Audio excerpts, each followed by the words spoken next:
the world. The United Nations is now estimating at least 850,000 people are expected to cross the Mediterranean this year and next, seeking refuge in Europe to escape violence and unrest in Syria, Afghanistan, Pakistan, Iraq, and sub-Saharan Africa and other regions.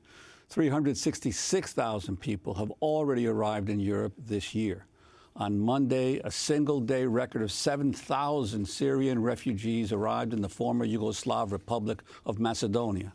Earlier today, the president of the European Commission called on the member states of the European Union to accept a total of 160,000 asylum seekers from war-torn countries. Jean-Claude Juncker made the remarks during the State of the European Union speech in Strasbourg, France. We are not talking about 40,000. We are not talking about 120,000. It's 160,000. That's the number Europeans have to take in charge and have to take in their arms. And I really hope that this time everyone will be on board. No poems, no rhetorics. Action is what is needed for the time. Under the European Commission proposal, quotas would be set for all 22 nations across Europe to take in refugees. Germany, which supports quotas, has already said it can accept 500,000 refugees each year. Many other European nations, including Hungary, the Czech Republic, Slovakia and Poland, have opposed a compulsory system.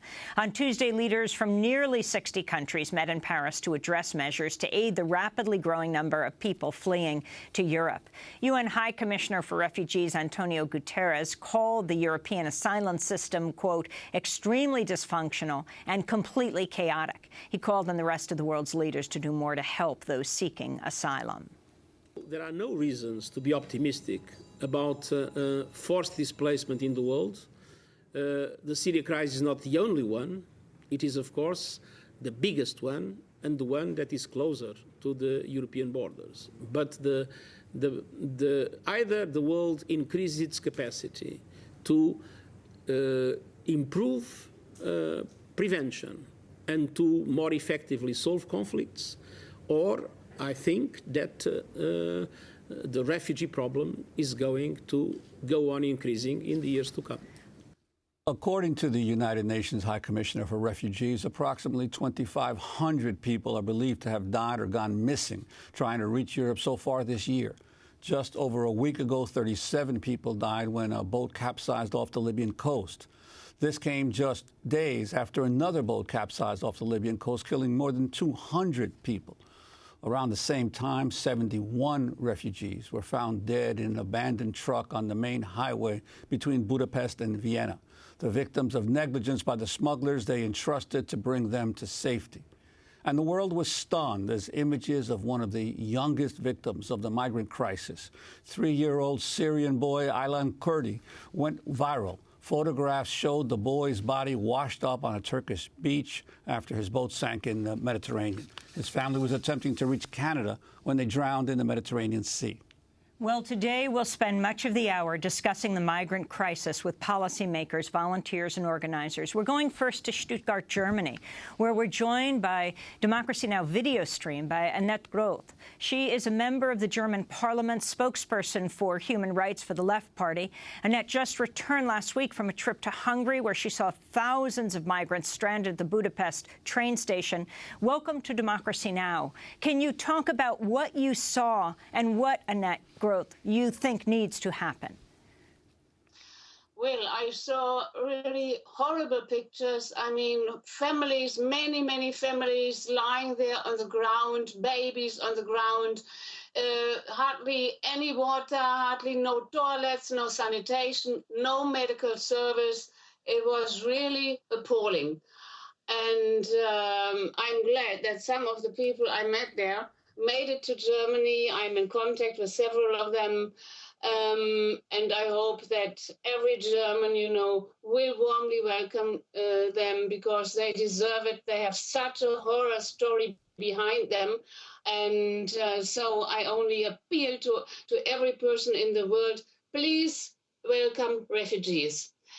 The thing is, I listen carefully to the news. I mean, what is the root for this massive migration. It is war, it is terror, and it is the former US government who is accountable for it, and the NATO state governments. I'm very sorry to say so, but it is the truth. It was Bush who invaded Iraq. It was Bush, then Libya, destroying Libya, then Syria. Now Saudi Arabia, with the help of German weapons, is invading Yemen. This is the next country, where we will receive refugees. The whole area, the Middle East, is torn by war and terror. So therefore, people are leaving their countries.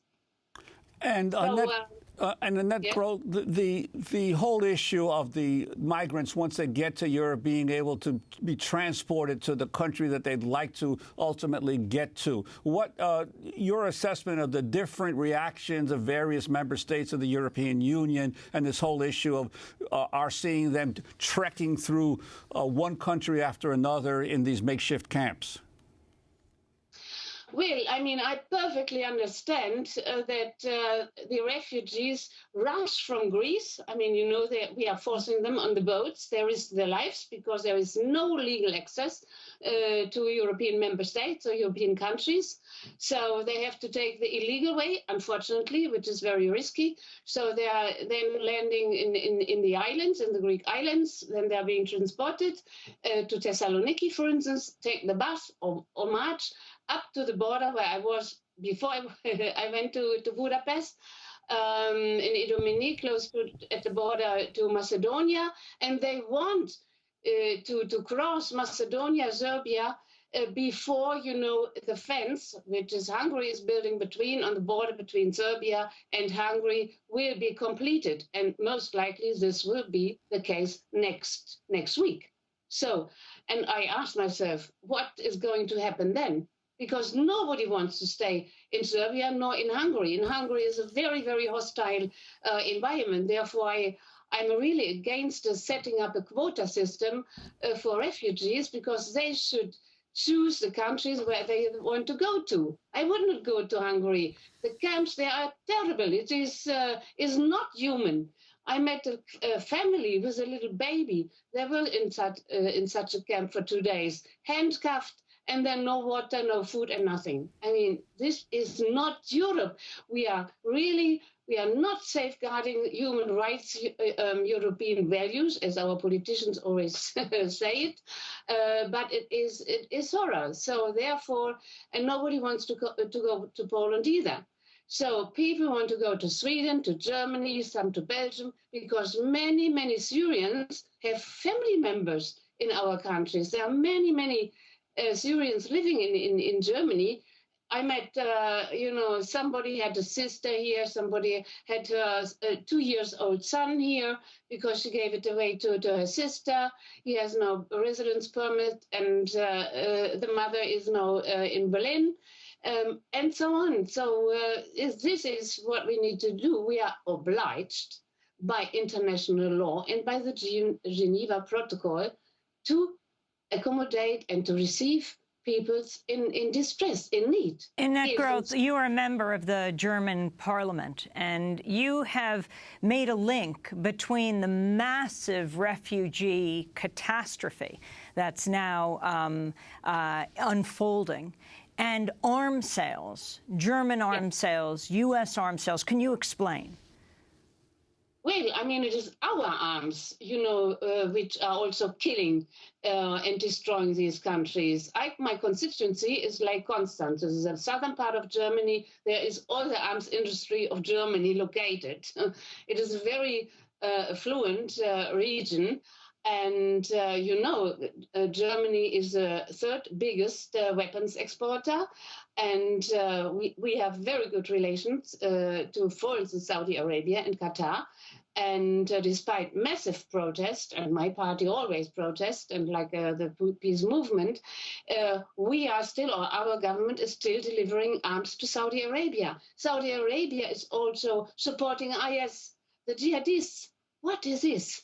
I mean, we are rather stupid to do so. So therefore, it is the arms business, arms export should be stopped immediately. I mean, I say there are more arms in the Middle East region than bread. And I remember a discussion with ambassadors from this region about 3 years ago, and he looked at us, other parliamentarians as well, and he said, it is time that the West collects the weapons you have brought us.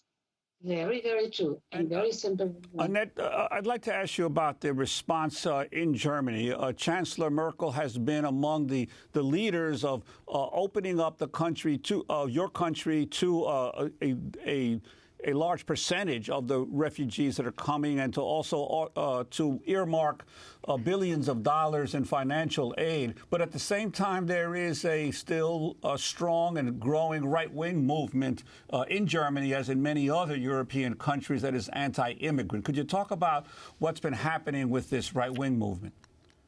Yes, this is not a new phenomenon, but with the increasing, let's say, arrival of refugees and increasing, let's say, or high unemployment rate, etc., particularly, I must say, in East Germany, but we have also these attacks in West Germany. I don't want to deny that at all. I'm very, very concerned about this, and really I hope that the police is now much more prosecuting the Nazis than they did before. You know, the leftists, the radical left so-called, were always under scrutiny, you may say, and our Secret Service, you know, made the extreme left, as I call it, you know, this is the worst enemy for the government, for the state, whereas the growing Nazi movement was completely neglected. And this is now, you know, now we see the result. I mean, I must say, I feel so ashamed if my friends who are now here in not far from Stuttgart, is a family of 16 persons. The head of the family is a medical doctor. I met him at the station in Hungary. If, you know, something would happen to them, because some Nazi right-wing gangster would throw something into their house now, because they are now in a sports hall, it would be so terrible for me. And I don't understand. I think these people should really, you know, put in prison for many years. I have no pardon for them. And I think our Secret Service and as well as police, they need to carefully watch the Nazis, the growing Nazi movement here in Germany, and if something is happening, they should be really heavily penalized. You just came from Hungary. There are reports there, an internet television channel associated with Hungary's far-right Jobbik party fired a camera operator after images of her kicking and tripping migrants spread across social networks. She was captured on video tripping a migrant fleeing from the police at a makeshift relocation camp 100 yards from the Serbian border. But it is not just about her. The bishop, the Roman Catholic prelate in southern Hungary, cited the chant of Muslims fleeing war in the Middle East, Allahu Akbar, saying they're not refugees, this is an invasion, supporting the Hungarian Prime Minister's position on preventing refugees from coming in. Annette Groth, your response. I saw it on my Facebook and on the social media as well. I was shocked. If I had been there, I guess I would have slammed her in her face. And I'm glad, if that is true, that she was immediately fired. But concerning the bishop, I must say I'm shocked. My father was a pastor. I'm really, you know, a church person with this background. I closely follow the Pope's saying, and he just said every Catholic priest, I would say, church should accommodate at least 2 refugees in their houses, because most of these priests have big houses. I found this rather remarkable. But this, what the bishop in Hungary said now, this is it is unchristian for me, and he should be immediately expelled. He should lose his bishopcy whatever the name is. And Viktor Orban, the Hungarian prime minister, said migration from Muslim lands undermines efforts to keep Europe Christian. That is not a Christian saying. I mean, he is very unchristian, I would say. It is just the opposite. What I believe is Christian. Look at the Bible. We should give, the poorest persons everything we have and share it, and so on and so on. I cannot say now out of my hand exactly the part of the Bible where it is, but I was brought up in this sense, and for me this is crystal clear. If wherever I see injustice, racism, poverty, whatever, I need to help. This is a human attitude, I think, and I met lots of people thinking like me in Hungary, Macedonia, Greece, and in Serbia. It is actually the local population supporting the refugees because the governments are failing, and the EU as well is a big shame. And the church, I must say, including my own one, I missed really loud statements, requesting Mrs. Merkel, for instance, open the border. There was silence last week. I mean, I called up several politicians, for instance, one colleague of mine, Liberal Party in Switzerland. She is like me, member of the Council of Europe. When I saw this in Budapest, I said, we have to do something about it. And luckily, sorry, I got a bad flu in Hungary. This is...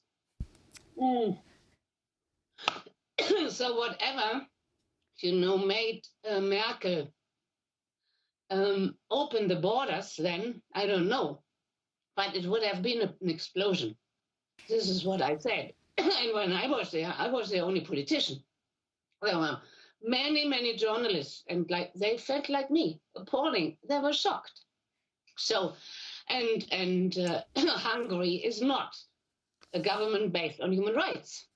There are quotations made by one of the co-founders of the Fidesz party, about Romans, that they are animals, they should be sent into the sea, and so on and so on. No outcry in Europe. I once mentioned that in plenary in the Council of Europe. They stared at me, silence, shocking silence. Annette Groth, I want to thank you for being with us, member of the German Parliament, spokeswoman for human rights for the Left Party, joining us from Stuttgart, Germany. She's just returned from Hungary, where she saw thousands of migrants stranded at the Budapest train station.